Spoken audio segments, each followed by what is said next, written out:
Hi, I'm Richard Vague, and this is the Tychos Weekly Comment. Let's talk about France, Germany, and Britain for a moment. In the third quarter of 2022, they all saw positive GDP growth for the fifth consecutive quarter.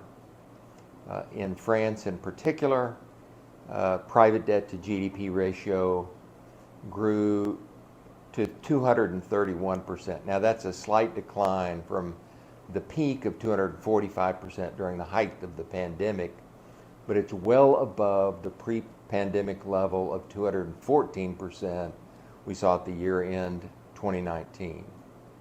That growth comes from a notable step up in real estate lending, both to households and to businesses, along with certain other select commercial sectors. But real estate remains the principal concern. It could be creating excess real estate capacity and be foretelling both a slowdown and certain real estate credit issues. In the UK, private debt to GDP has declined slightly from its 2019 level of 155% down to 153%.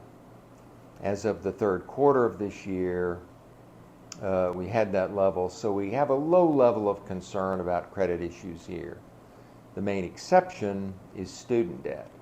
At £35 billion at the beginning of the decade, it has grown by 77% to GDP over the past 5 years and reached nearly £182 billion. And furthermore, it's expected to double within 5 years, according to both the Student Loans Company and the Department for Education.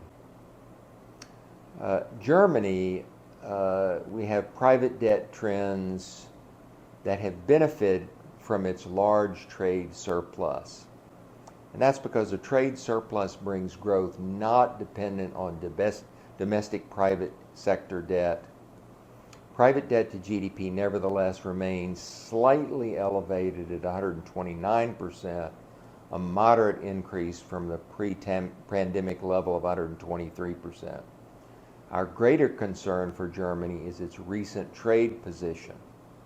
For longer than a decade, Germany has used its favorable trade surplus position to boost growth.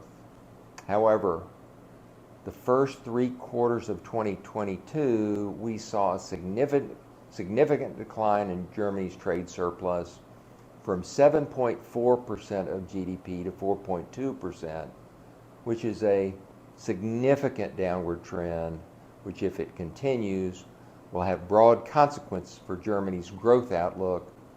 And Germany will either suffer the slowdown or have to turn to increased government and private debt growth to fill the gap. That's it for now. Thanks.